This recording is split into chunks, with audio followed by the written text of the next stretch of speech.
Okay, welcome to this special edition of our AMA that we got going on here. I'm Coco, that's Luke, that's Prana, and we decided this time to talk about the human design history, or the because a lot of people don't know who Ra is, or how human design came about, or even a lot of like the kookier stuff that doesn't get circulated as mainstream because it doesn't feel like a personality quiz that tells you which Hogwarts house you're going to be in. And yeah, so we're here to talk about all those things and also answer some questions. This is still going to be like AMA format, so feel free to um, drop anything in the chat that you would like to explore. Any questions, we'll do our best to answer them. And then we've got some, stick around till the end. We'll be here for like an hour, hour and a half, maybe longer. Because at some point, or maybe even throughout, we're going to be giving away some subscriptions to Neutrino Design, which is our app. I just call it our app now, bro. That's how I feel about it. I call it our app. Or I call it Prana's app sometimes, but never Alexander's app because he doesn't exist. And I'm still Alexander's not the sure he developer. does. I'm not convinced either. Like he was like when we did have our call with him, he was, he had his camera off. So yeah, he might not exist. But he still develops a banger of an app, so that's great. And yeah, so we're gonna be giving away some subscriptions, and this for now only works for people with iOS. So people with iPhones are gonna be the only ones that are gonna be able to redeem the codes that we're giving away. Correct, Prana? Yeah, that's right. For now, we'll figure out the Android situation. But anyway, so we'll go ahead and just let's just catch up for a little bit. We'll start it exactly at 8:15 because I'm seeing people pop in right now and they don't know that it's Yeah. getting started. We'll save that. But like I was saying, stick around to the end because we got that going on, and then at some point we're gonna make an exciting announcement, a big upgrade, big upgrade to the server. And yeah, I'll just go ahead and keep that as a surprise. Well, I was going to So ask you if we're going to be talking about the this this document here. Do we want to bring on Lifeforce who uploaded it? yeah. Let's do that.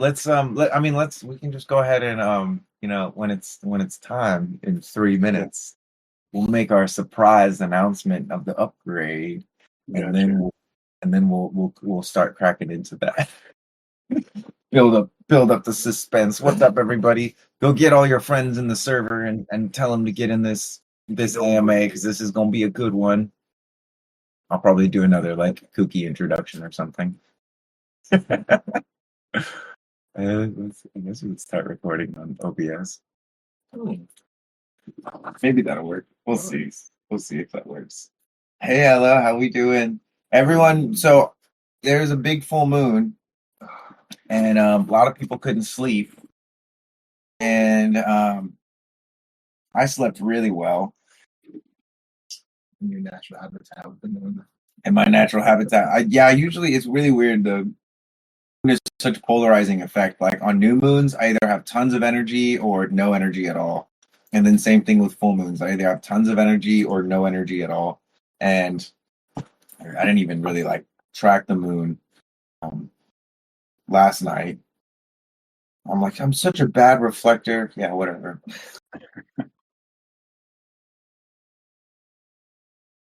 Okay, so 21, but that was let's see what last night was. Holographic Bagel says that your skincare routine is on my to figure out list. Oh, should I make a TikTok? What are you talking about, Luke or mine? You just bathe in the natural light of the moon.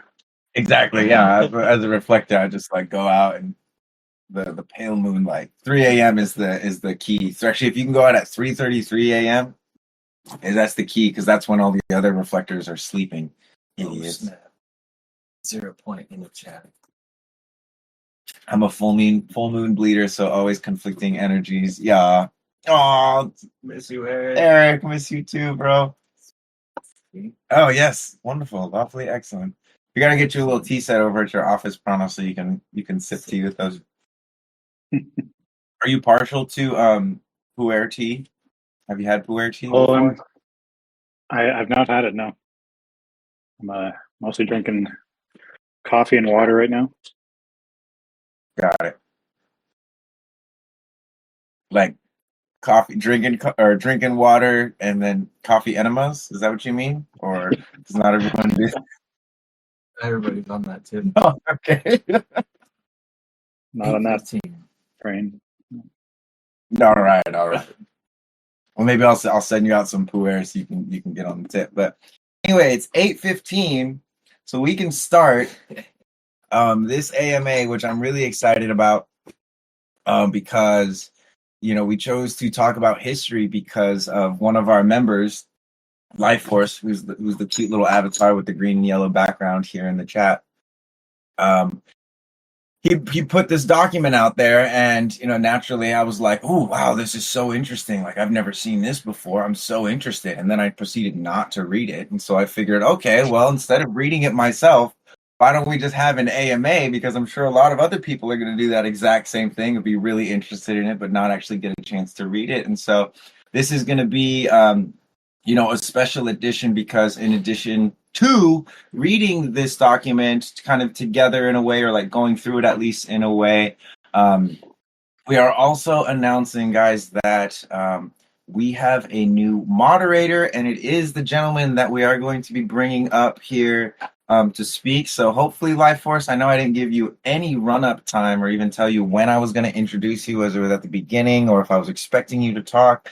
I'm inviting you out of your hermitude like I do as the martyr that I am. So if you want to come up in here and speak, bro, I'm going to probably give you some time. But just as for the reasons why we decided to reach out to Lifeforce and invite him to be on the moderator team, it's something since the beginning. It was like, I just want people who come in here and naturally get it, and they see what's going on, and they have the skills. I didn't want to like hire people or anything like that. I really wanted to promote from within, kind of like Chipotle, right? And so, so the idea was, whoever it is that we see that is just in here of their own excitement, their own accord, with the skill set necessary to become a moderator, we were going to consider it. And as the server has grown, we've seen a lot of people come in at varying skill levels, and Lifeforce, or Ryan, which is his actual name,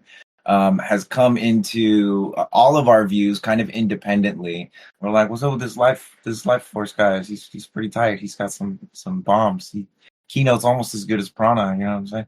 Anyway, so we were all just like stoked on him, and so had a conversation with him, got to meet him a little, get to know him as a human a little bit more, and just love the energy. So we're really excited to invite him into the moderator space. And so with that, Prana, do you have anything to share about this? Yeah, he had me at the Pokemon cards. Did you see the Pokemon cards he made? Fractal Shatter. Exactly. And that's actually a really great piece of it too, is like, I'm such a fantasy junkie, and really want this server to feel like an MMORPG, and he somewhat has brought that energy unknowingly by way of who he is. So try and invite him to speak. The internet's a little laggy. Am I coming through like all crazy and choppy, or how are we doing? Can you hear me? Testing. Yeah, it is. Well, thank you for the introduction. You're welcome, bro. You feel like a celebrity yet? I do. I don't think I've ever been so praised in my entire life. Oh, no, thanks. Well, Thanks, guys.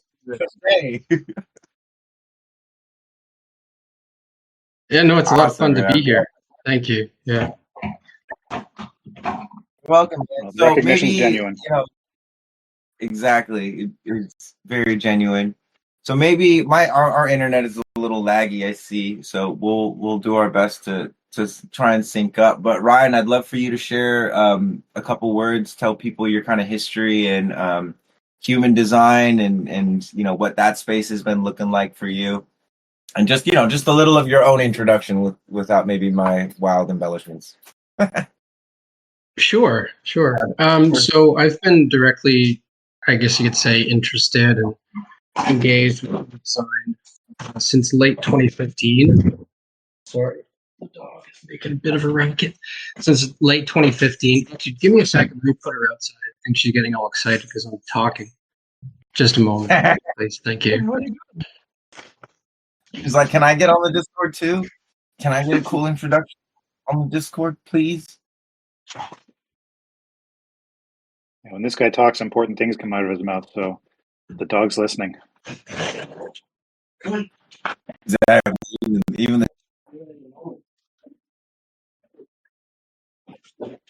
well, and that's something too. Is like same thing when you speak, Prana. Like as long as I'm hearing you and not already talking, even when I am talking, I tend to shut up and be like, what is being said right now? There's just a flavor of relevance to it, something that's like tempered by experience and not just like how you say said because you get good responses, but like something that is actually true. But anyway, Ryan, is that dog outside now? She's outside. What's her name? Lucy. Lucy. All right. Well, yeah, she's a golden lab. She's a bit of a handful, but we love her. Awesome. Yeah. So thanks. I personally have been involved with, I guess you could say, formal study of human design since late 2015. I'm actually pretty sure it was like Christmas Day when I ran my chart, and I got into it as a result of my wife being introduced to it by one of the social media followers or social media influencers that she follows, who kind of did a course on it and introduced some of the core concepts. And she was really intrigued by how specific the information was to the individual, and the fact that you could run, individual charts, and it wasn't just like general information. It was very specific to the person. So yeah, it took, I would say, 6 months before we actually got readings from someone at the IHDS. Human design can be something that you bump into and you hear about, or you come across through either an influencer or someone who's been in their experiment for a while. And, for some people, it takes some time to get into it. I think that was definitely the case for us. But once we did, like they say, it's kind of like a bug. You get the human design bug and you're in. And for us, that was definitely the case. I've gone on to study the system through the IHDS up until, well, currently I actually just started PTL2 semester 2 of the professional analyst training. And I've also completed the Living Your Design Guide program, which may be something we can actually offer here within the server at some point. I think would be really fun to do an LYD course for anybody who's interested. Ooh. Just saying. Yeah, it's really powerful. It's really powerful. And even it's the kind of course where even if you've studied, because like with the LYD, it's all about the centers and how the centers relate back to your type and your inner authority. And it's a kind of a deep exploration of all 9. And even if it's stuff that you've read before, either in the app or through the textbooks, there's stuff in the course that you'll learn that you probably haven't read about before or heard other people talking about. And it's an experience, right? Human design is meant to be lived. It's something that we embody through first taking in the information, and then we absorb it and we digest it and we bring it into our lives. And I think the LID is a really powerful opportunity for people to be able to do that in a practical way. So maybe that's something we can explore in the near future. Definitely enjoy that course and going through it with people. Yeah. Anything else? I mean, I'm from Canada, from a city near Toronto. So I'm born and raised. I've done some world traveling, and kind of jealous of the fact that you guys get to live in Hawaii. It's definitely one of my favorite places. Yeah, my wife really loves it there. Yeah, she really, really likes it there. So, yeah, I don't know what else to say. I mean, I'm a 2, and I'm a projector. It's kind of hard to talk about myself per se. That's great, man. You know, That's great. I appreciate Thanks for the that. intro. Yeah, absolutely. And we're so excited to have you on board. It's like, again, I'm like, I don't really know what I need until it's like right in front of me. And then even then I need to like see it in action a couple times and have, seen you in action. And I'm excited to now. And then as per our conversation about, really wanting to create a community or something in the human design world that doesn't exist, and feeling the seeds of here. I know it's not I'm not the full train. I'm just me. And so I'm inviting people who are also like similar in that, but maybe have gone through the formal training or do have, certain pieces online. And there he is. There's his face. Wonderful. Finally got my camera working. So perfect. So now we know Ryan's real. And the one thing I want to say about the Hawaii thing is like, so we just turned on server subscriptions, and one of the things I have in the pie chart is going to be saved up for doing some kind of like, hey, fly out to Hawaii and we'll feed you and hang out in one of these retreat centers that I do some of my work at. I'll rent it out for us and I'll get one of my buddies to chef it up. We'll eat from the Aina, take you guys out, maybe do some farming and stuff on one of the farms that we work on, see some beaches, do some fire spinning and have some fun. That's one of my excitements about, this community is like, it is a virtual community, and I would my intention eventually is to start bridge worlds, for the moderators and invitations to everyone else. There'll obviously be a limit of how many people we can sleep, what we'll be able to offer. But that is something that we are cooking up with, knowing now that there are, and now we have 2 subscribers, Julie and Always Like Water, which is just, I'm so excited because I was in my mind, there's some insecurities like, who's going to pay for this server? And, people just keep showing up and being like, yo, this is really valuable. Thank you for this. And it's been an opportunity to get to connect with them a lot deeper through some of the private channels that we have and whatnot. But anyway, let's start cracking into the human design history, shall we? Ryan, where do you think is a good place to start with this? Because I actually wasn't even in like the context of when you posted this document, but maybe tell us a little bit about the document that you posted, and help guide us. Where's a good place to start? Okay, so I found this document in another group that I'm a part of. It's Lavina Archer's Iconic Human Design group, and it was a student there who actually posted it, and it's written by a man named Jan. And Prana, if you would like to actually take it from here, because I think you know a little bit more about him and I'm more familiar with some of his work. But what I do know is that he's been involved with human design for a very long time and worked directly with Ra. And the document that I have shared with the group here is like a chronology or a history of all of the different things that Ra has done or did in the past, both leading up to his experience in Ibiza, where he received the information, and then the years following that, both in Ibiza and in the States. And when we go through it, you'll see there's a bit of a history as to where he traveled and the different people that were there and supported him in the very beginning. And, for example, helped him to produce this book.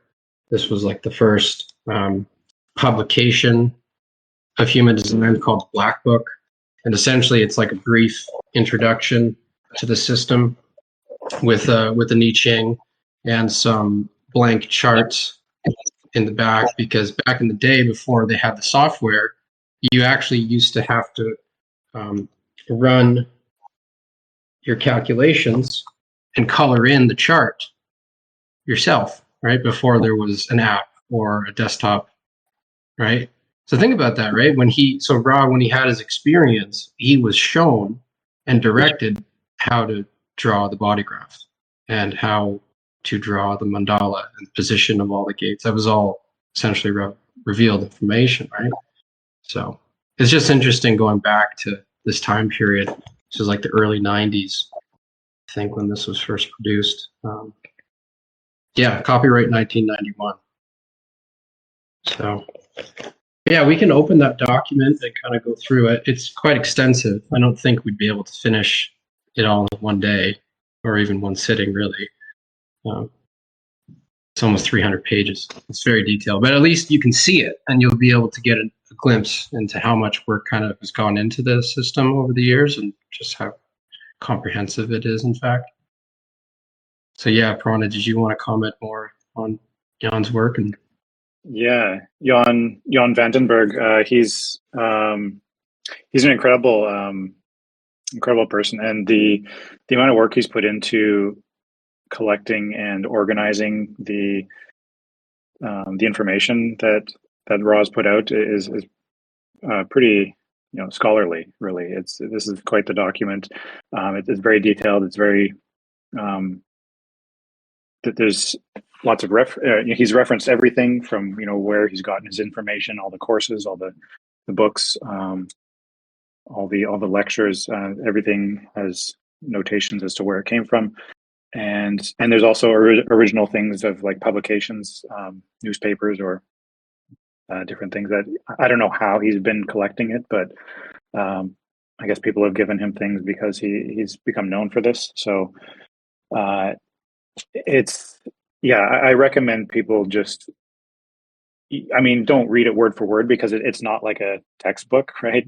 Read the things you're interested in. You can go through it like an encyclopedia almost, and it's really remarkable, and I'm so happy that we have this document as history for the human design system, because it was a revealed knowledge.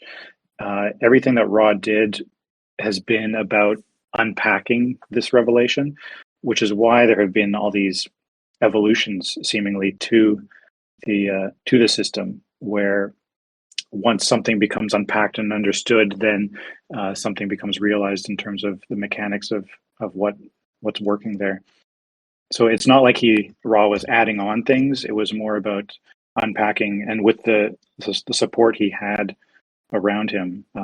Not all of this understanding was coming directly from him. There were geneticists that were working with him, and other experts in other fields that were contributing to how this unpacking was taking place.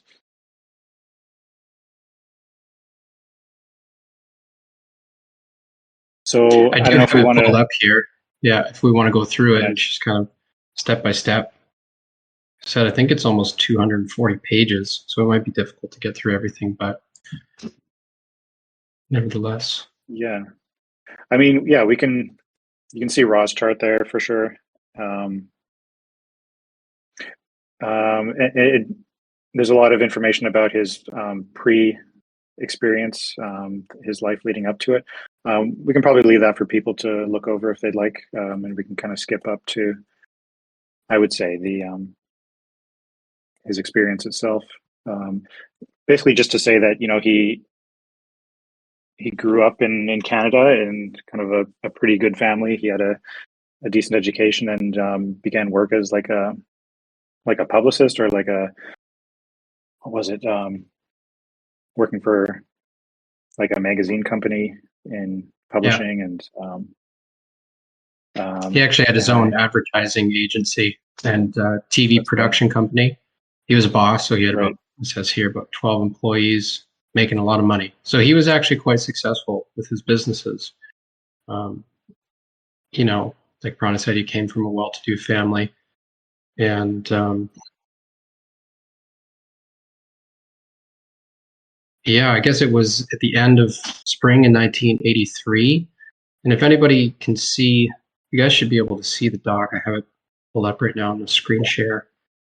I think this is where it gets interesting and where the human design component really comes into play, because he essentially disappeared from Toronto, where he's living.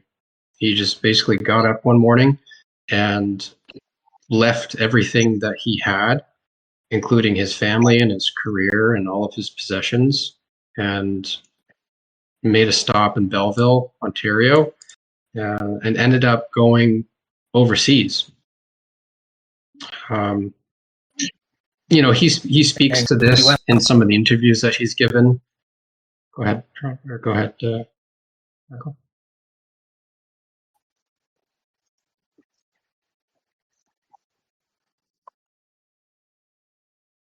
Marco, did you want to say something?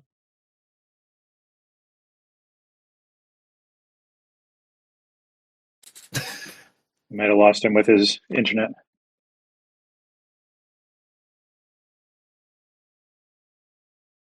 The wind.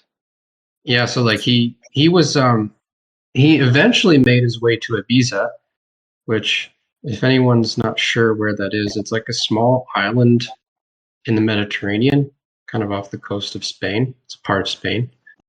And he basically was, I guess you could say, homeless in a way. But he taught at a kind of like a children's school, right? This is all before his experience with the voice. Taught at his children's school.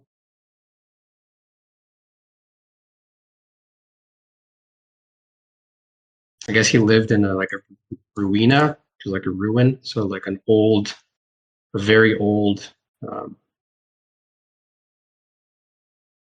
brick and stone house on the property.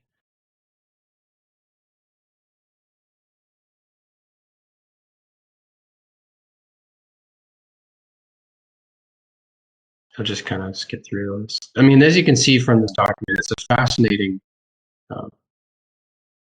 accounting, very detailed accounting of his experiences leading up to and the actual moment or days in which he received the system.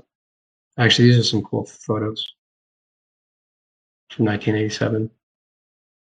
I think this one right here is actually a showing where he was living at the time of his encounter. So he was in this really old, bare bones, stone, it almost looks like a cob home or house, ruina, when he had his encounter, which took place on the evening of January 3rd, 1987. And it's interesting because he does describe it as being like a terrifying experience, right? It wasn't like he gently bumped into someone or some thing that, kind of kindly passed along all this information. He describes it as literally being penetrated by a voice. And then for 8 days straight was witness to the revelation of the bare bones of the system. And I think it's also interesting to mention, too, that what we now interact with as human design is not actually what Bra was given, right? He wasn't given the human design system. He was given what he described as the design of forms. He was actually shown like design of fish, and plants, and mammals, reptiles, birds, and the human design, the body graph chart, or like this matrix that we interact with, was one of the many different form designs that he was given. But for obvious reasons, its applicability to human beings, it grew and developed into what we have today. So do we want to talk about what the encounter was?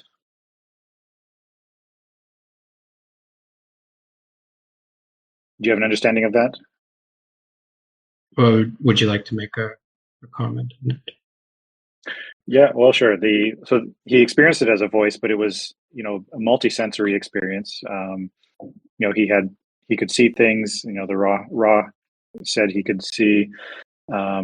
He was shown the faces of his past lives, along with other things, that just the visuals of the body graph, and and everything as it was coming together. But so one of the understandings was that there are these, dark matter crystals, these crystals of consciousness, of which we have two: the personality crystals and the design crystals, and that the design crystals reside as a prime singular bundle within the mantle of the earth. And it was this bundle that kind of rose up through the well near his ruina, apparently, and he was filtering this direct stream of consciousness by the neutrino ocean through this bundle, directly into him. You could call this, right, the Earth Mother, right, Gaia. People have different names for it, but it's essentially the form principle of our universe that was giving him this information. Dude, that is so crazy. I'm back, by the way, guys. I was trying to like OBS record this, and my computer was like, oh no. What you just talked about right there. So in Atlantean Secrets, there's this like group that is able to connect with that neutrino stream. And it's like, for certain people, it's this like toxic, like intoxicating fumes and channels of think of like, the earth shooting natural gas up through us. And just like everything you explained right there. And I know you haven't read Atlantean Secrets, which makes it even that much cooler that you said it that way, about this, right? This mother energy that's coming up and pouring through him.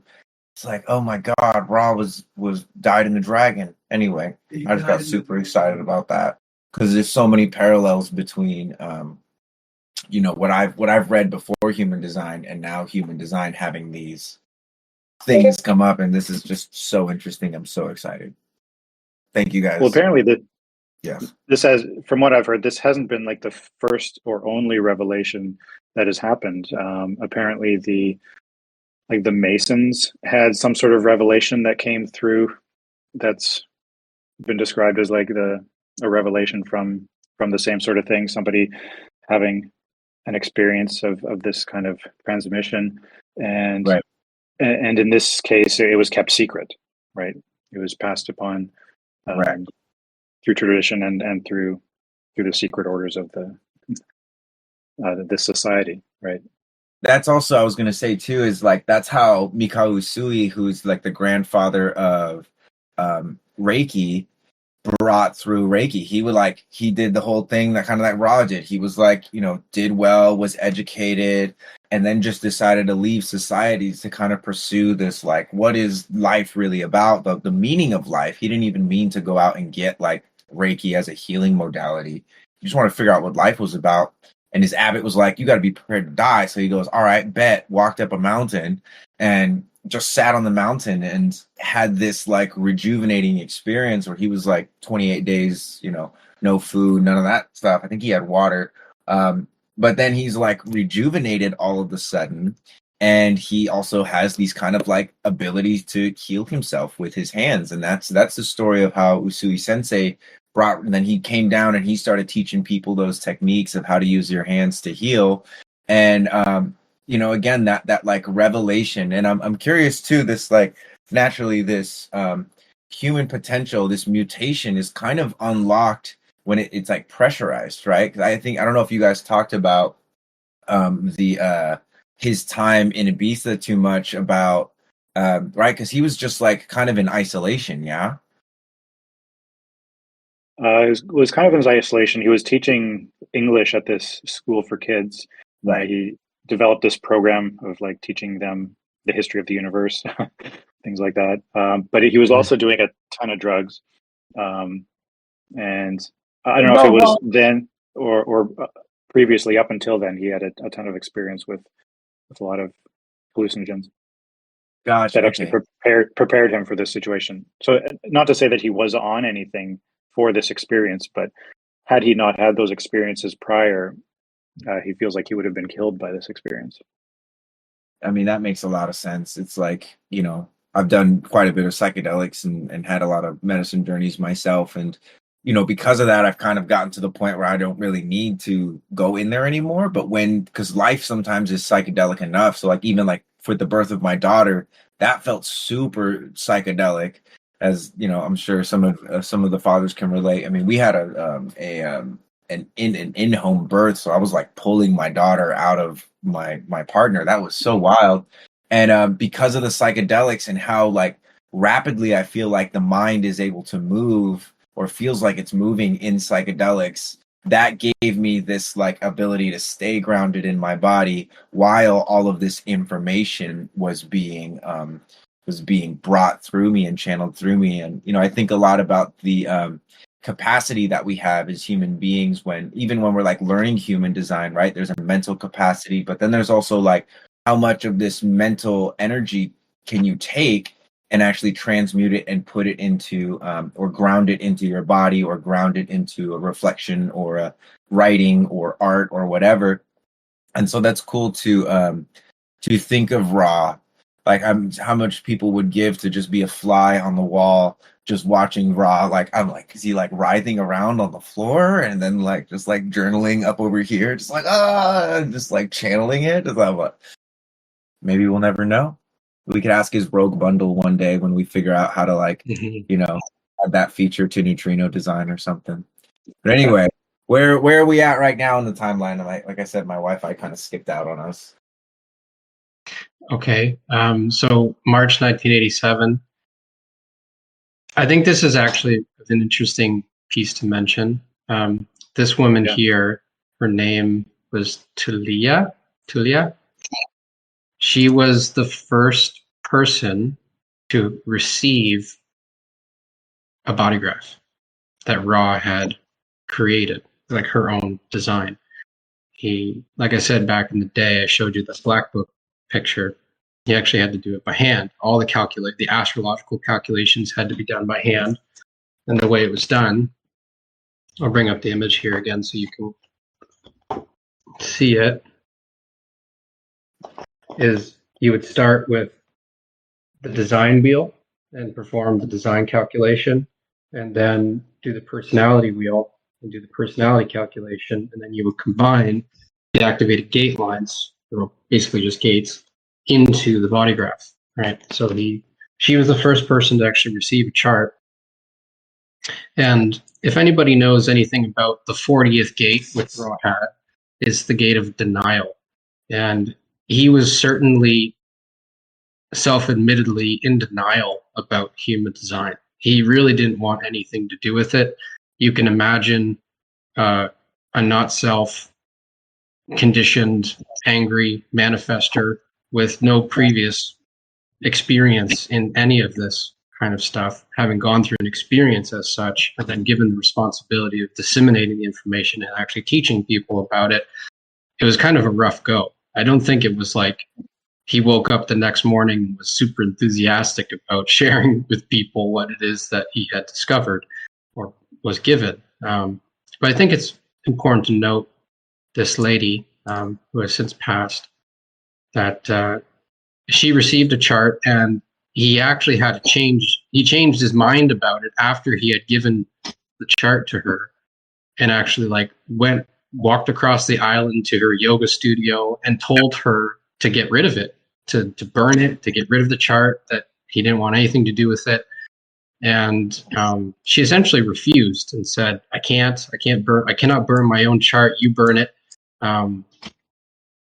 And I think that in a way helped to turn the tides for him and his general perspective towards it. He saw, okay, maybe people actually are interested in what it is that I have to offer. But if it wasn't for her and her tenacity or her interest or her unwillingness to not give up on kind of extracting more insight from him, I don't think we would have the system. I mean, that's what it says here, that we wouldn't have it if it wasn't for her. And I think it's another important thing to mention about Ra too, is he was an unconscious 4323. So a lot of his structuring, a lot of his explanations and his teaching was pulled out of him by the people that he was around. He would always say that his students were so critical to how much human design has grown, because people basically pulled it out of him, right? And as you can see here, it took him years from 1987 to late 1989 to begin to really dedicate himself to the system. And that it actually took him, in his estimation, approximately 7 years to really recover from the experience, because it was such a shock to his physical, emotional, psychological system. That is the experience that he originally had.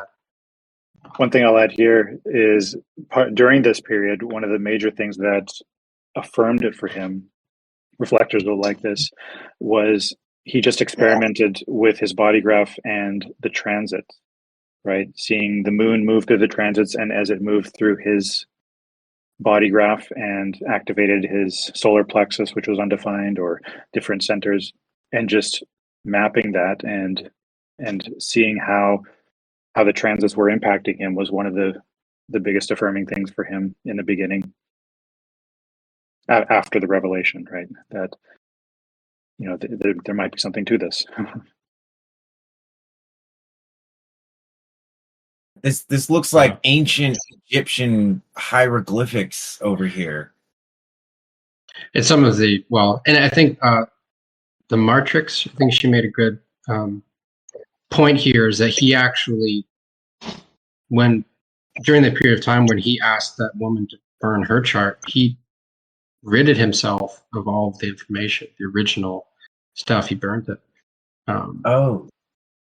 He got rid of it. So he basically, obviously he had remembered, or he had written down somewhere, he kept some part of the original revelation that he was given. But he really, really, really didn't want anything to do with it at the beginning. And I guess through certain interactions with certain people, he felt, okay, maybe this is actually a worthy endeavor, you know? Big time. I mean, it's like being like an ego manifester with something to prove. Design, for sure. Yeah. So, the Black Book.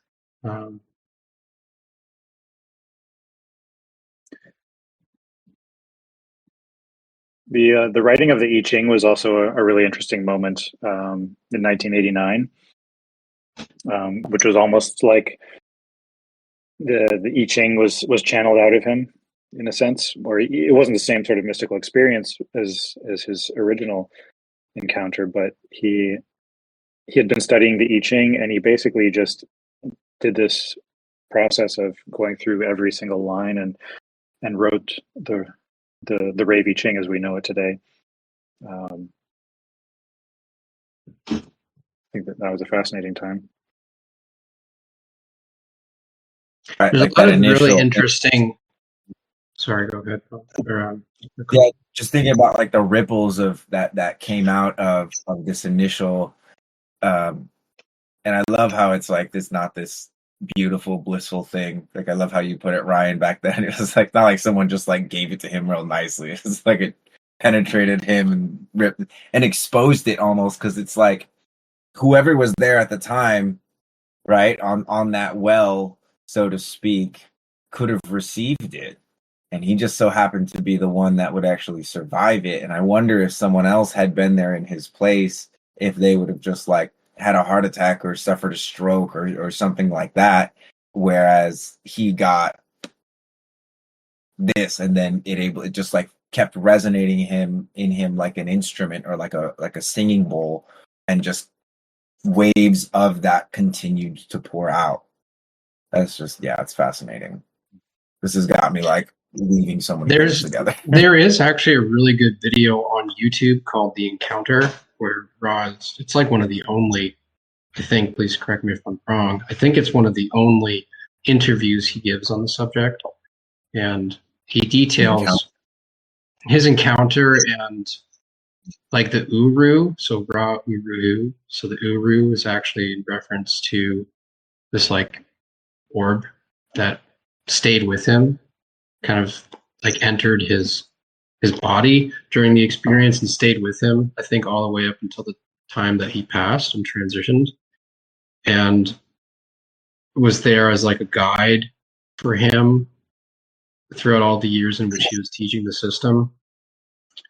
Because again, apparently it's like a data package that he was given, right, and guided and told how to transmit and to get out into structure and put out into the collective. And obviously through teaching and interacting with other people throughout the years, it's evolved into something greater than just the core revelation. But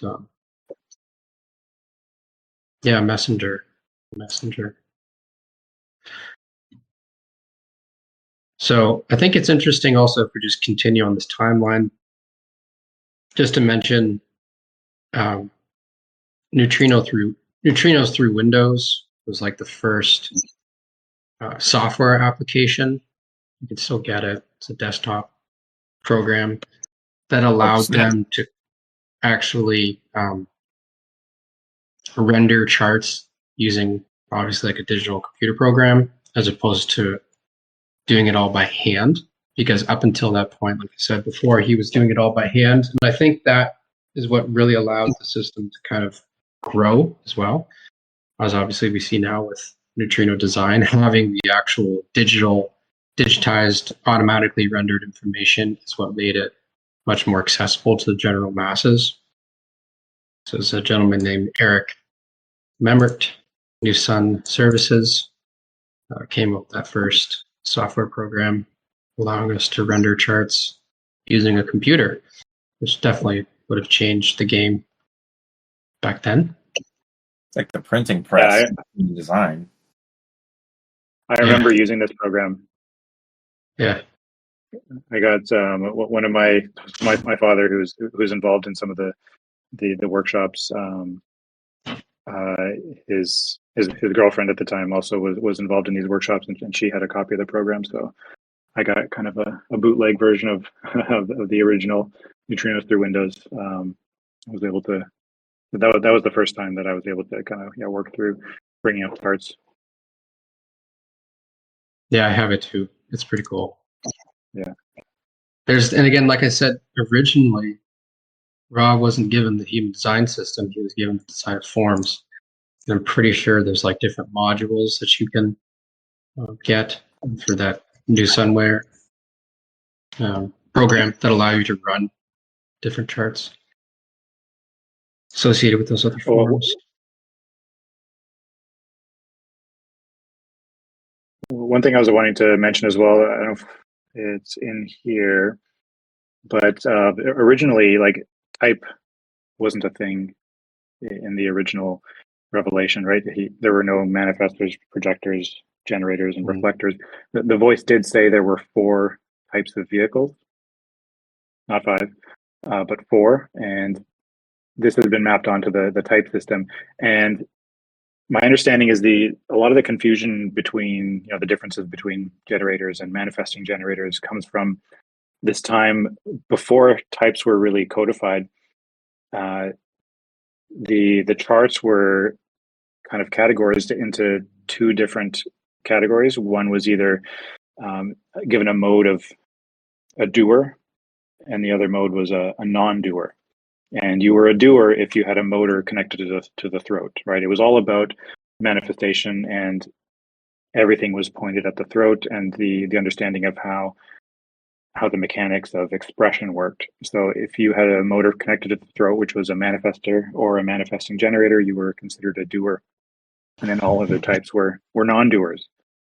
So as the types started to become really codified in terms of understanding how the centers work, specifically the sacral and the generative process that it has, and the understanding of how aura works. Since then, it's when Ra grouped them into types, there was this natural split between generators and manifesting generators because they were on either side of this divide. So to bring them together felt really awkward. So he came up with that term manifesting generator, which kind of gave the best of both worlds to them. But it wasn't to say that they are a third type, right? They're still considered generators, and that the only true manifesting generator is one with the 3420, that sacral connected directly to the throat, and that all others are generators with manifesting capacity. And the only other thing to say about that, from my perspective, is that manifestation has to do with, what you're here to bring out, what you're here to contribute, how you bring things, how you manifest things in the world, and all types get to manifest, right? The manifester is named so because they do it directly through initiation, and that looks the most like manifestation. But all the other types get there, and they get there through their strategy, right? The projector will manifest through their invitations, right? Through being recognized. The generators manifest through their response, and reflectors will manifest whenever the moon lets them. Hallelujah. I always make this terrible joke that I'm like, so if you're a generator, wait to respond. If you're a projector, wait for invitation. If you're manifesting, blah, blah, blah. And if you're a reflector, you're fucked. No, it's so funny though, because like, right, in the sense of how much more direct and forward the strategies are, unless you're a manifester, it's really like, yo, human, be patient, be patient, be patient. And for the reflector, it's just like, be extra patient. And so once I started like really getting on that and realizing like, wow, I'm not actually as patient as I thought, but I'm definitely more patient than like all of my friends. I was like, whoa, there's like a deeper level of patience that I can get to. It's kind of one of those like challenge accepted moments where I'm like, okay, I can dance with the moon. I can see what this is like. And then just ever since starting to apply my strategy, like really, really apply my strategy a couple of years ago, it's just been night and day difference in terms of the amount of magic that I feel in my life, which I know it's like there's you got to ease yourself into it, but pretty much nowadays it's like everything goes through a 28-day cycle with me, and I'm like, it's a great little joke of a bypass, but then also like a legitimate, I actually have to see what you're going to do with this. It's an even deeper invitation rather than being recognized. It's actually being I don't know what's deeper than recognition, acknowledgement, discernment. Yeah. It's a full discernment of like them being, oh yeah, you're the only person that can do this. That's the thing for me, is I'm like, I know if you can find someone else to do this, great, find them. I want to do the thing that only I can do, and that has made me so much more patient, and it's awesome. It's like being a father. I'm the only one that can raise my daughter, right? And so because of that, that's just like, yeah, such a deep conviction in everything that I do now, because I have that. I've followed that strategy, and it continues to be like the best way for me to move through things.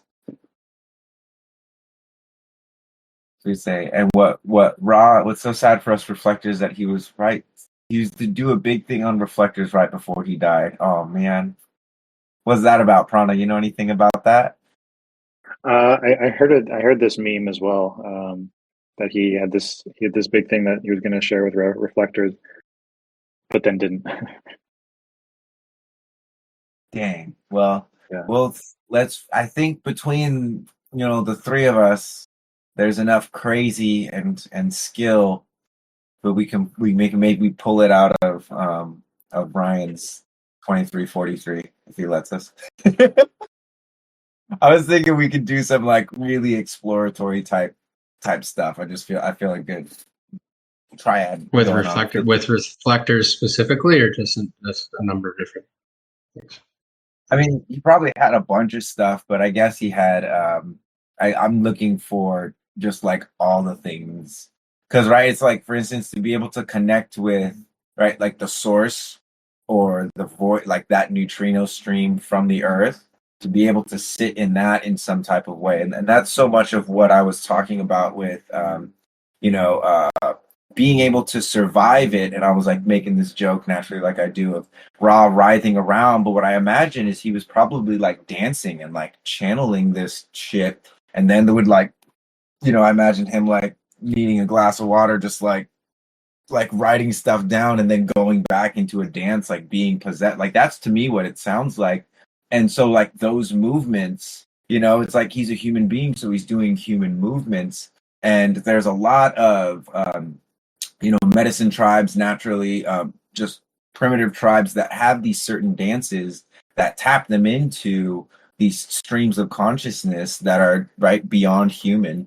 And so part of me is looking at human design as kind of like how I would look at like a staff of music and being like, okay, these are the notes that you play. These are the sequence that everyone plays to then tap into their, higher self or align their physical body with these, astral forces, like tuning a radio into a frequency. But it's like certain frequencies for certain radios and all of that online stuff. Anyway, I'm ranting, but I think we got. That's what I'm doing. I'm assembling my team of people who are like, "Yes, Marco, you're a madman. Let's go be crazier."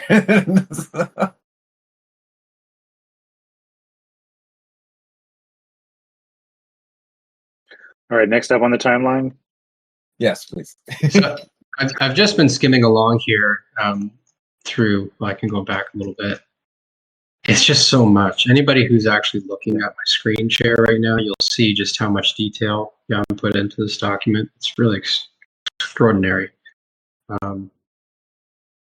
So Ra did tour around the Netherlands, Austria, Spain, Germany. Pretty sure he spent quite a few years in Germany, 95, 96. And then finally made his way over to the United States. Spent some time in Taos, New Mexico, back over to Europe, Austria, Germany, back to Taos. Phoenix, Sedona. Sedona is not hard to believe that he spent time there. Right, yeah. But all the while I think he was teaching foundational information and also having new information sort of pulled out of him and presenting extrapolated concepts that he hadn't shared before, because he was given so much. And I think the more he taught, the more he himself understood what it is that he was talking about. So, introducing lines, introducing channels, introducing centers. Once that introduction was made, then he was able to then build on top of that and teach more about it, because it was like his data and information that he had within himself that he needed to get out through teaching the courses, that he was then able to build upon as a foundation, right? Which is interesting. You think about him being a 5-1, the universalizing of the practical foundational solutions. It's exactly, he was a living example of that, right? Someone who had all this practical first line information that it was his job to then universalize, but it's not something you just do overnight, right? It's like you can't just be those qualities one day and that's it. It's like it's a step-by-step developmental process that took years and years, right? He was still teaching virtually up until the time of his passing, right? Yeah. Another thing about it, like as a fifth line, right?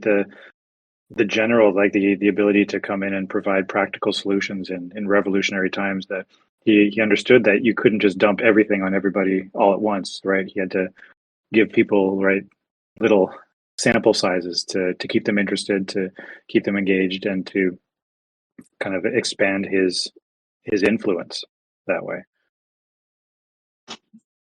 Yeah, I'm really curious about all the people that were like, "Nah, Ra, you're crazy." Because obviously there were some, but they don't probably don't get written about it. Like, who were the naysayers that maybe now are like, "Oh wow," like their grandson or someone is about it. Yeah, and then now they're like human design. Oh yeah, I know Ra. I met a guy in Barcelona who was talking about he's crazy, and they're like, "Grandpa, nah, neutrinos are the," and they're like, "Oh damn." Those people that are like disconnected, or they know like Prince before he was Prince, or whoever, before they were whoever that they were now. Cause it's like, it's, and I would say too, it's like gaining so much popularity just because of the, right, as things have emerged and as it's been mutating as a foundation. And this stuff is just, it just works, man. This stuff really just works, which is so cool that people are becoming more excited about it and talking about it and elevating it into a higher priority in the awareness, especially for like the conscious community to be like, I saw Reiki as like a foundation, and now I'm starting to see human design as well as a foundation. That if you're going to go into medicine ceremonies, if you're going to go into any of these like spiritual realms, you're going to want to have things that are going to ground you. And for me, that is Reiki, that is biomechanics, and human design are the things that like ground me back into my body when I go do kind of far out stuff, basically.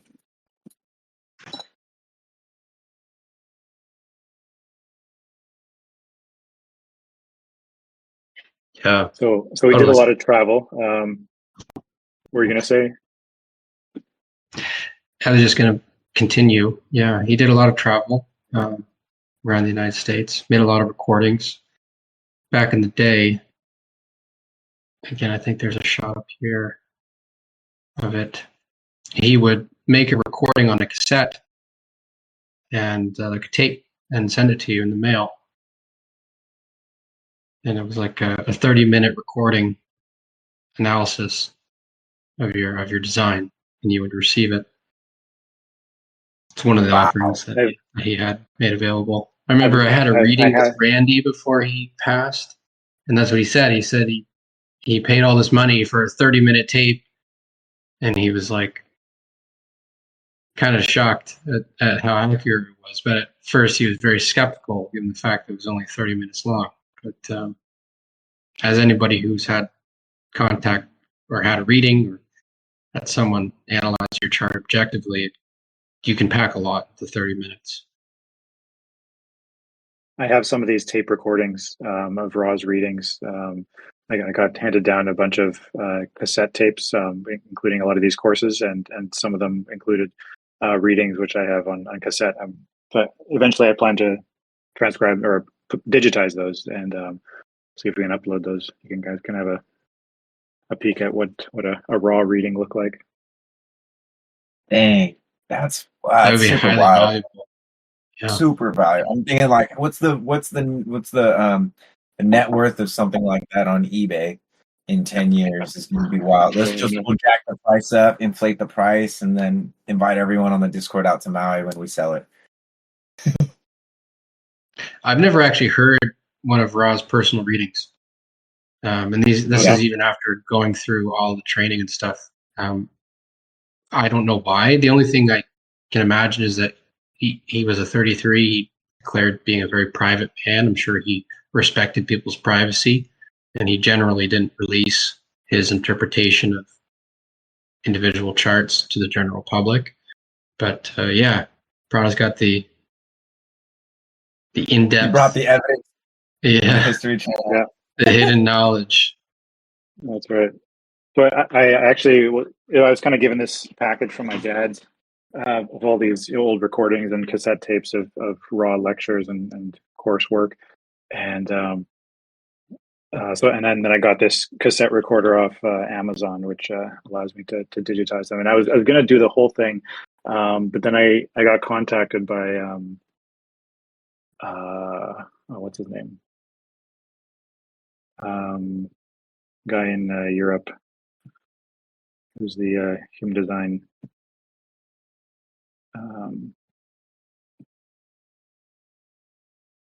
I forget his name. Anyway, apparently a lot of these are still for sale, so I was asked not to kind of share them with the public openly. But, so we'll see. But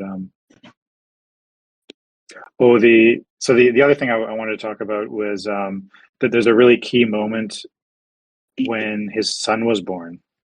Have you heard about this? His son Loki? I've heard what's kind of detailed in this document, but go ahead. Is this with regards to his environment, or? Do you have what year was that? I'm trying to look through. Couldn't find where.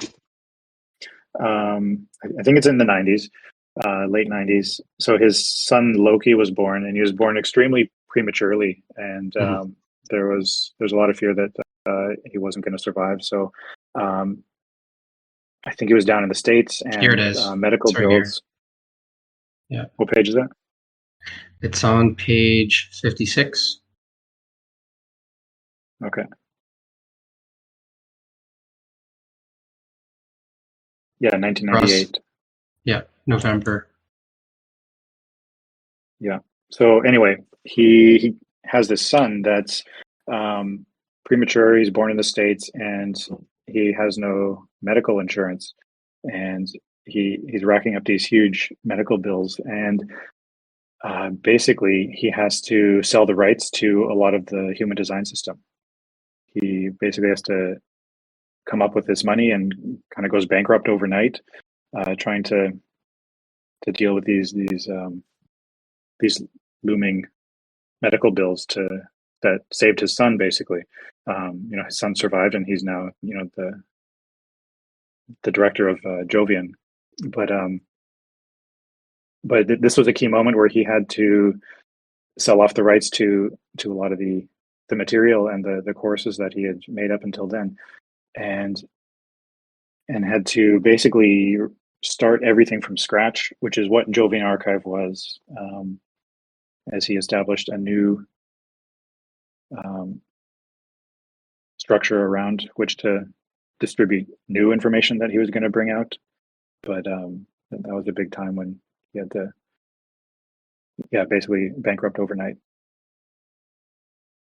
Man, that's like really sad, but also kind of cathartic and freeing in a way, because I feel like I've mentioned this before with Reiki and Usui Sensei, and a lot of the right systems that are brought through, like kind of again like all at once and in such big waves, that the people that get involved, right, or they are learning from it, at some point there's like a dogma that the system that is supposed to be freeing us from the dogma is now a thing that's like encapsulating us. And so there has to be the same thing with like a forest becoming too overgrown that the sunlight never reaches the floor. Like it has to be burned down by fire, and nature has a way of keeping things like this in check. Like for instance, giving Ra a son and all these medical bills. Like I'm curious actually now. It'd be so interesting to eventually talk to Loki. Prana, do you have any connection with Loki at all? Like that just seems like a cool human Not being. directly. I've emailed with him a couple times, but nothing really direct. No. And you said he was born in the late '90s, so he's like my age, huh? 98, I think it was there. Yeah. 98. Oh, okay, so I got a couple years on him. But anyway, I'm just like, man, that would be so cool to just, because of course, right? It's like you got a great man like Ra. By great, I don't mean like he's a good man, though I do see him as a good man, but a great, like, well-known, renowned man like Ra.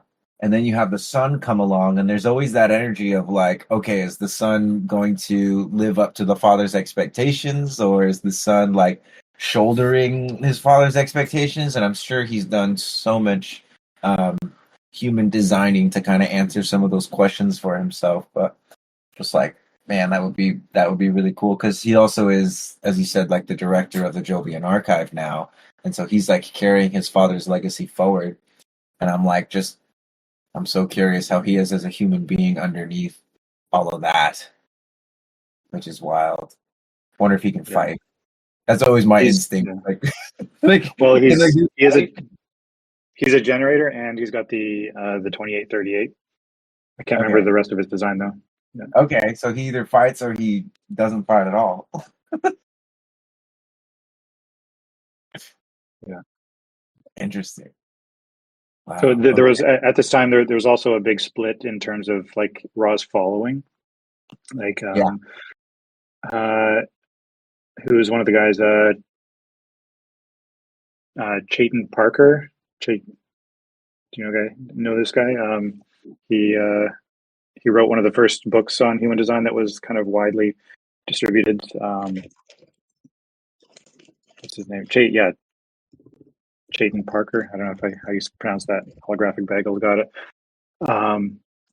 So him and this other projector, Zeno, she was one of the original students of Ra. They kind of I'm not sure if she got some of the rights to his information, and then she kind of split off, and they kind of just took what they had learned up till then, and then just went ahead with that. Where Raw continued his own thing, starting Jovian Archive, and started to delve much more into the substructure at that point, in terms of like the color, the tone, the bass, and what would eventually become PHS and rave psychology and dream rave and all that kind of stuff.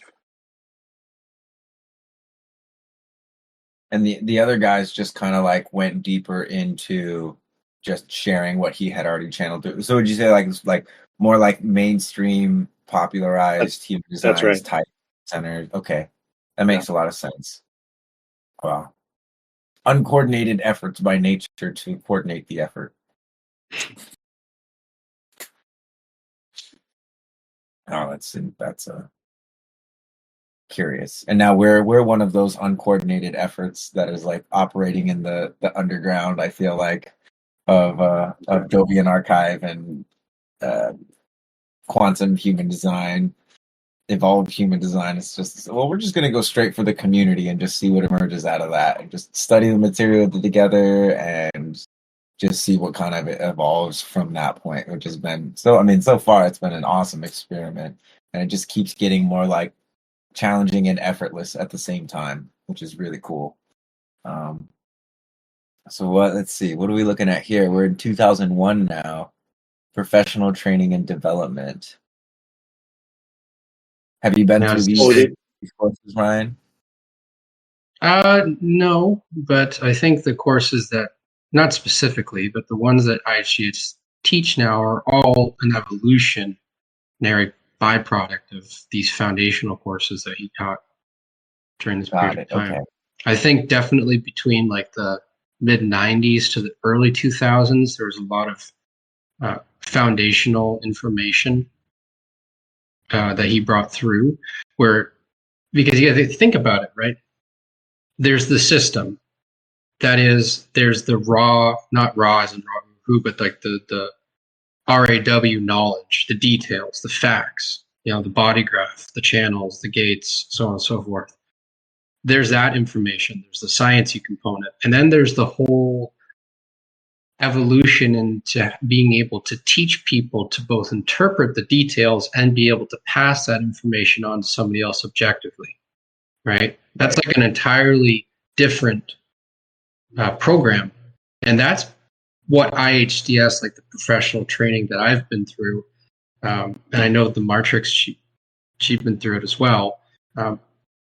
That's kind of what it is today, is it's not necessarily teaching you the details because that's up to you to study. It's now teaching you, okay, how do you transform and transmit those details into a digestible, usable, consumable product or service for another person, so that they can be able to experiment with their design.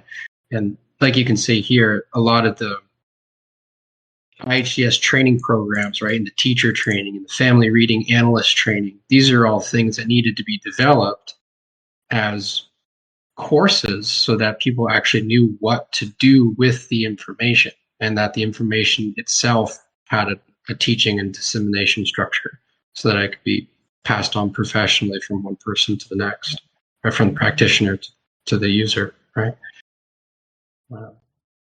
I think that's just something interesting to mention, because it's like you've got these foundational courses that he developed and taught, and then you have these analyst or teacher training programs that he also played a big role in developing and bringing into reality over the years, which are very important. I think that's like, without those courses, it would have been so much more difficult to standardize and be able to communicate even in the way that we do today with the information, right? Where it's like, people identify as their type in their profile, for example.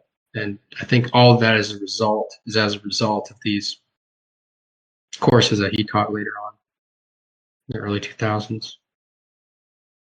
Right. Like not everyone can handle that voice that originally gave him everything, or everything that came after. And so being able to give people like, here's a little bit of that stream without necessarily having to dive into that stream.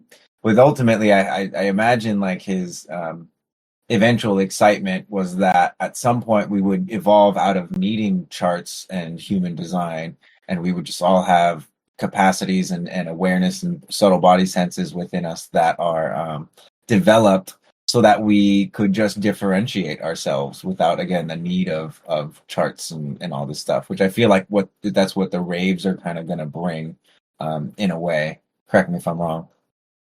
Well, that's essentially the hope for children brought up in the knowledge. Right.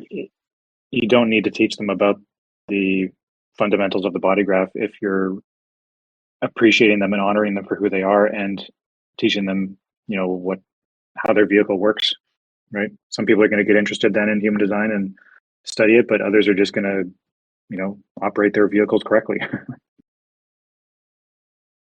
Right. Oh man, it's wild too, because it's like there's the 100th monkey effect that I feel like is happening within our generation, guys, of like enough people are tapping into human design on such a massive scale, that people are just going to start having that unconscious competent, like, you know what, I'm just going to start following my gut more. Never heard of human design, but just randomly, like, I'm gonna start waiting for invitations now. Like, I'm just gonna start making it happen. I'm just gonna wait, like seeing how many, and then eventually they're gonna come across human design. Because actually, when I do my sessions, I find that a lot where the people are like, I was starting to do these things before human design came into my awareness, and then someone introduced human design, and in a little bit of studying, I've seen that, oh wow, I was already doing that. And then I just wanted a deeper confirmation. I was like, well, that's why you're with me, because there's probably just a handful of things, little corrections that we need to fine tune to really get you experiencing the life that you were designed to experience. And it's so cool, this 100th monkey effect that's happening right now, like right before our eyes, right at the advent of AI and virtual reality, because things are going, what's the term? Logarithmic from here. I mean, they've been logarithmic, but they're exponentially logarithmic. Magic is just going to be happening. So, yeah, wild time. Can I just add to what you said there? Because I think it's a really profound point that you brought up about people being introduced to their mechanics and then realizing in certain ways they've already been living that way. Yeah. I think that's a testament to how unique and special and powerful human design is, because it's revealing the mechanics of your life that are already operating before you discover that you have a design, right? It's like it's a map of the energy that you carry within you that's alive, and the conditioning patterns that are within you that are alive and affecting your mind. So I think that's kind of what makes it profound. It's like you don't actually really need to learn every single detail about yourself, and you don't need to examine every single nuanced aspect of yourself, because in order for it to become a reality for you, because those aspects are already alive within you. And that's kind of what design is showing us our life force, it's showing us our activations, it's revealing our characteristics in a way that's, it's like you can't really teach anybody something that they don't already know. We're kind of just reminding people and helping to awaken them. And I also want to mention here, because I think it's really profound about human design, and even that I haven't seen anywhere else, is how you can detail someone's not self, the shadow component. Because if you look at the if you look at the calculations, right, we get the calculations from the astrological wheel, right, and you look at someone's their channels and their gates and their defined centers and their true self, right? That's like, wow, revelation. But it's really profound when you also are able to map someone's not self, which you don't really get anywhere else, right? It's these shadow tendencies and how it so clearly reveals how we deal with our individual conditioning trip is I think really profound, and something that can, like, for example, in the Living Your Design course, the LYD course, where you go through all of the 9 centers, that's actually the primary emphasis is on how we've been conditioned.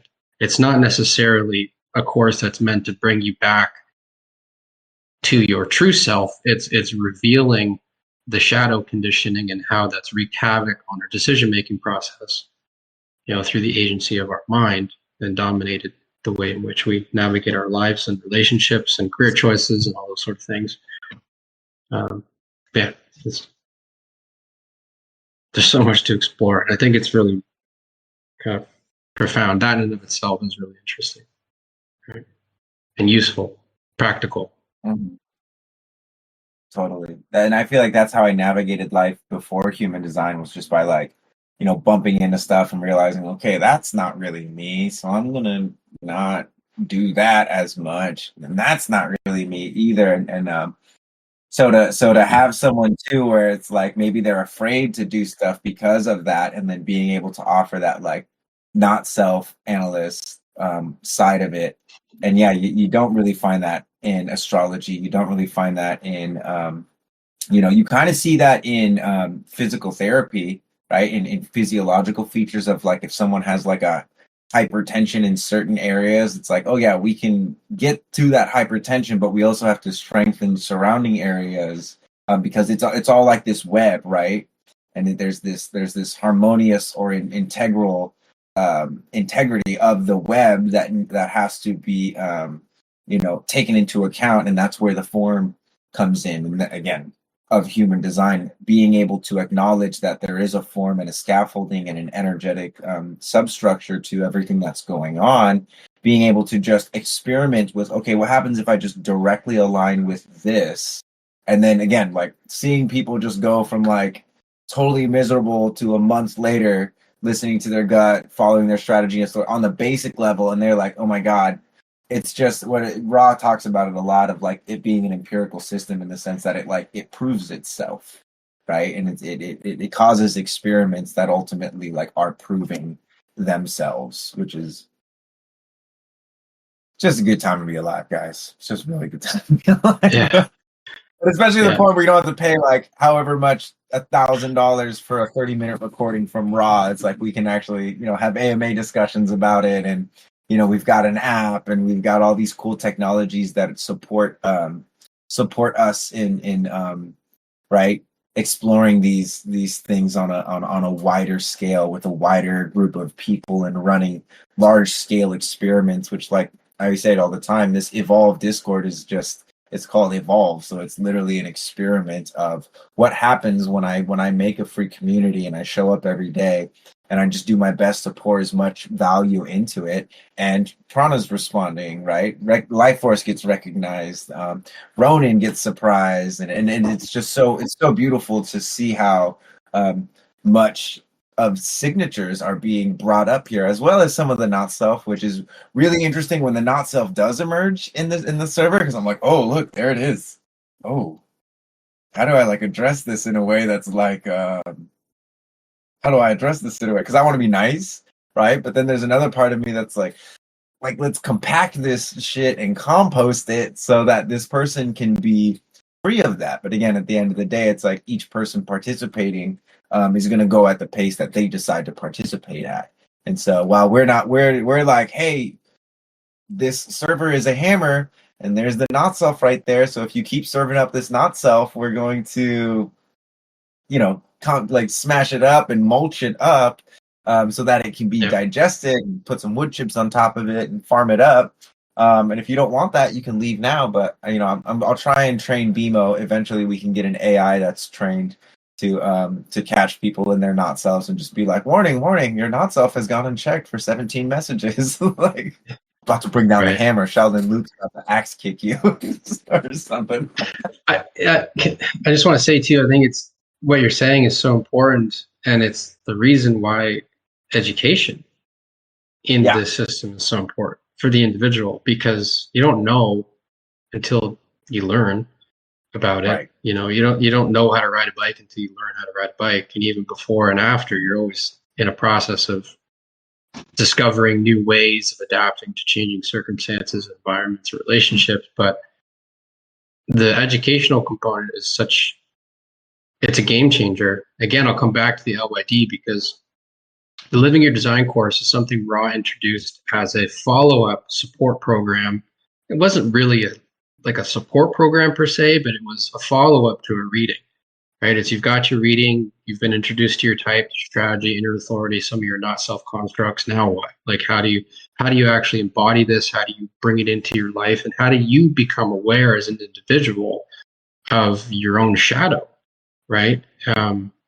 Like with the course, again, it's a deep dive exploration into each of the 9 centers and the healthy and unhealthy variations for both defined and undefined centers and how that all ties back to your type.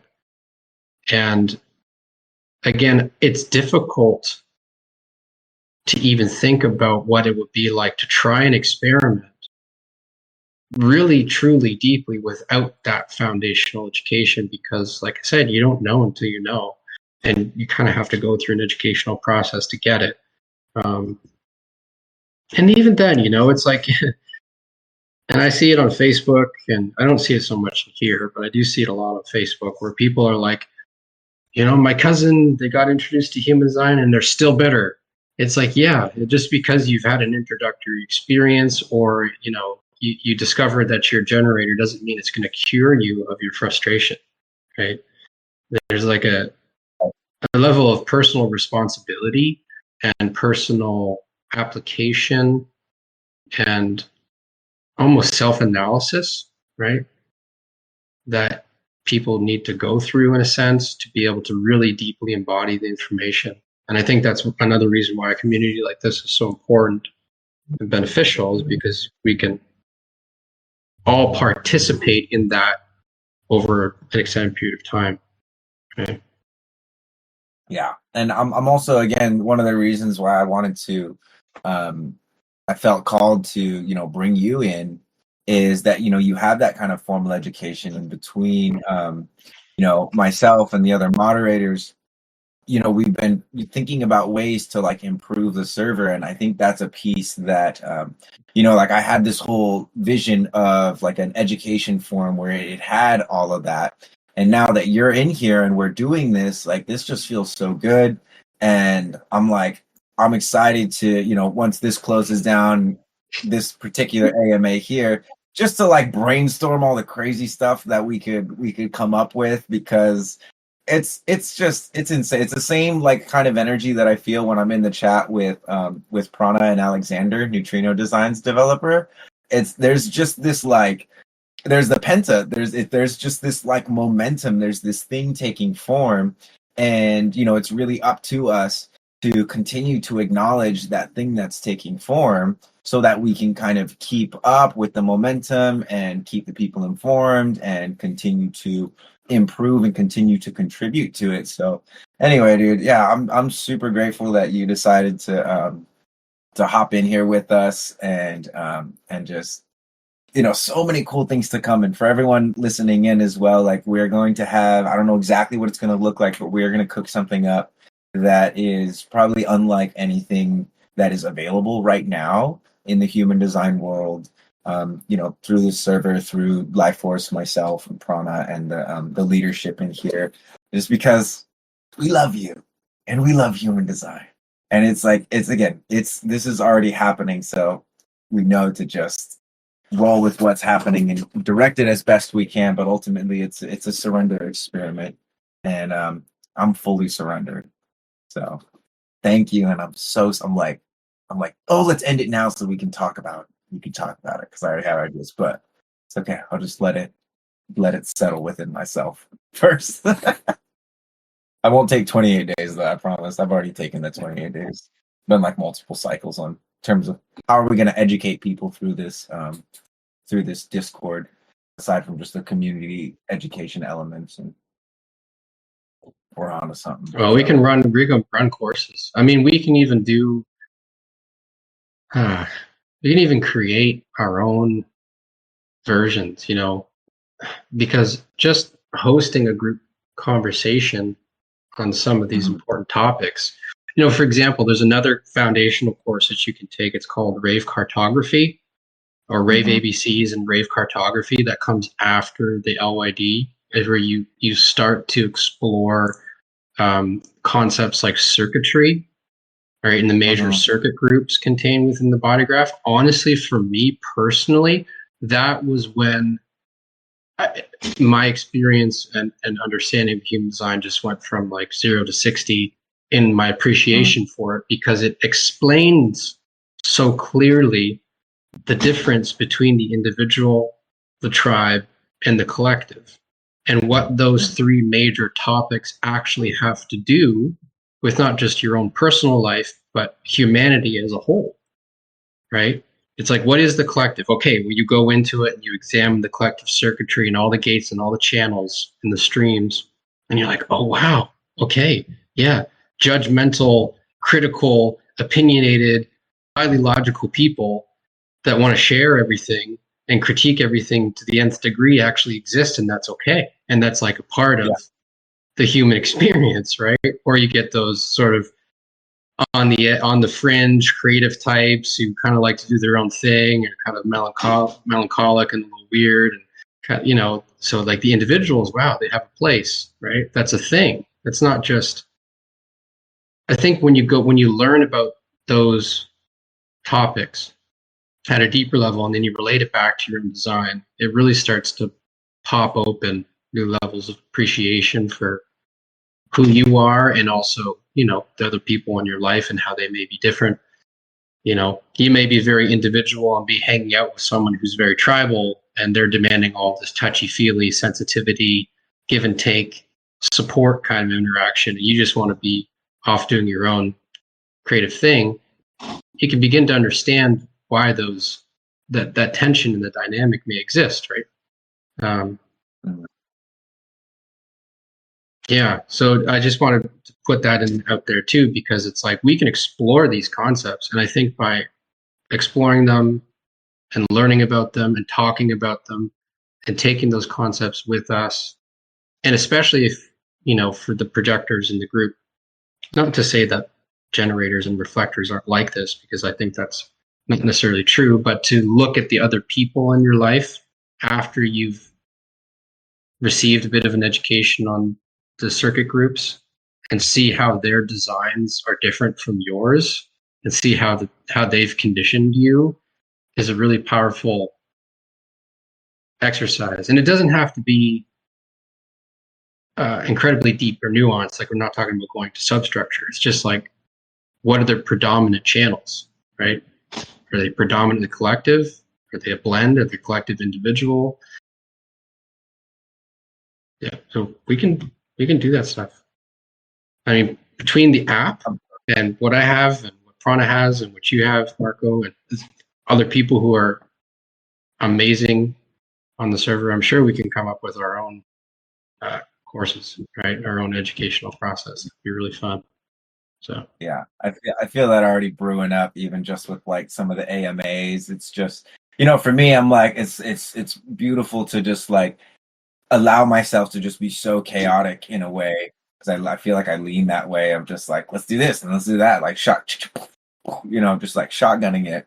And then to have you know, people around me that are like, oh hey, we can refine in this way, and we can bring stuff, and I'm just like, oh yeah, okay, perfect, sweet, let's do it. So I'm really excited about this. And then, you know, again, Holographic Bagel just he said, I'd love a course for men on how to decondition the alpha male and explore the values of connecting to the divine feminine.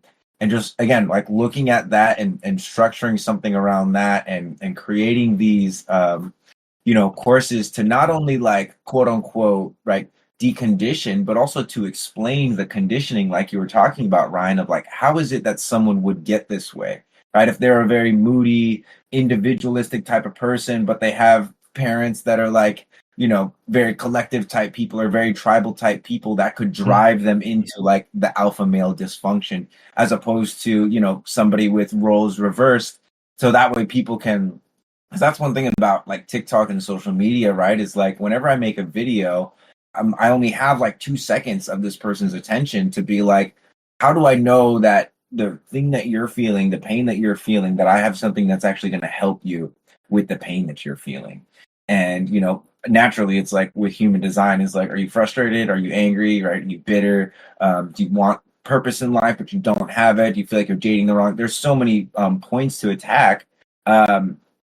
But to not only attack them, but then explain why, so that the person knows why they have the dysfunction, right? And it's easier in like biomechanics. I'm like, oh, you have the dysfunction and the pain in your shoulders, or the hypertension in your hamstrings because you sit in a car all day, or you sit on a smartphone all day, or you sit at a desk all day. Really easy to explain that. Much less so with what we got going on here, and so in the energetic spaces. But yeah, I definitely feel this brewing up, which I also do want to check in. I think we should probably bring this to a close. I know Prana's in the middle of a work day, and would love to just like close this up nicely. How are we doing in the timeline here? Do we want to talk about anything else before we kind of like wrap, and then let's choose maybe like 3 people to gift some neutrino subscriptions to over here in the Discord?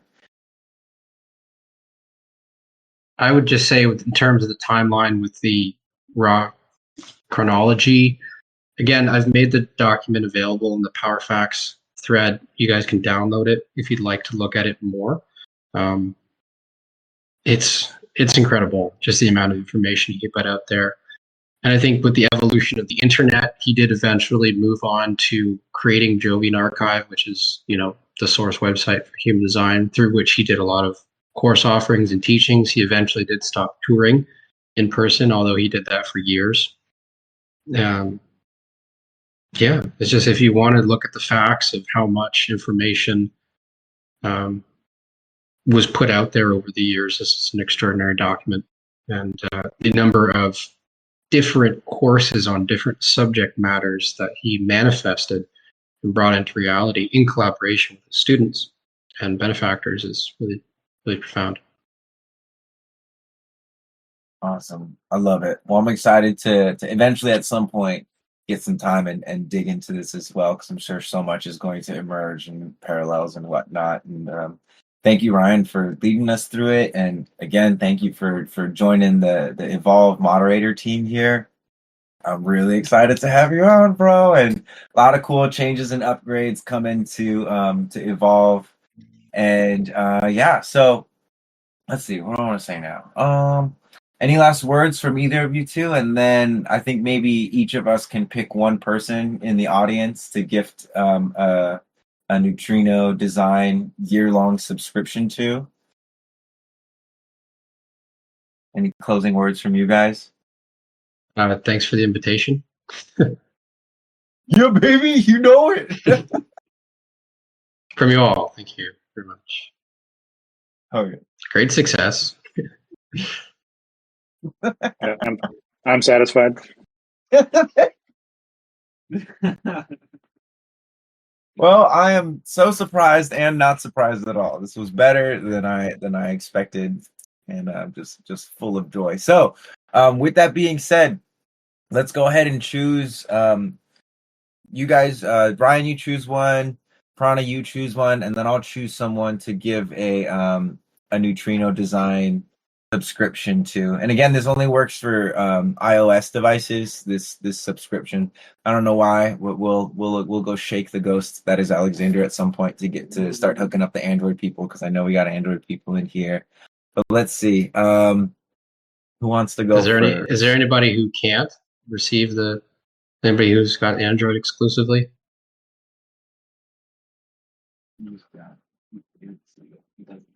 Oh, dang it. Soul Prospering, I was going to choose you. Damn.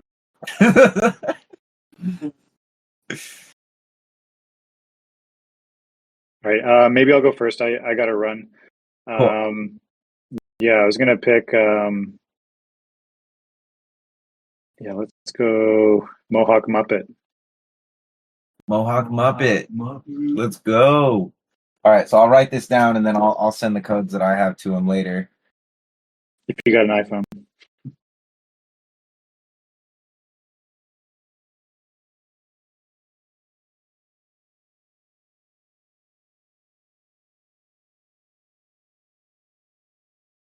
Dude, yes. Okay, so we got one landed. Gifted to his wife. Beautiful. I love that. All right, and then let's see. I'll do let's see, holographic bagel. You already got neutrino design already? Are you on? Can you receive this, my friend? You have the year sub. Okay. Do you want to gift it, or you want me to gift it to somebody else? I'll let you decide.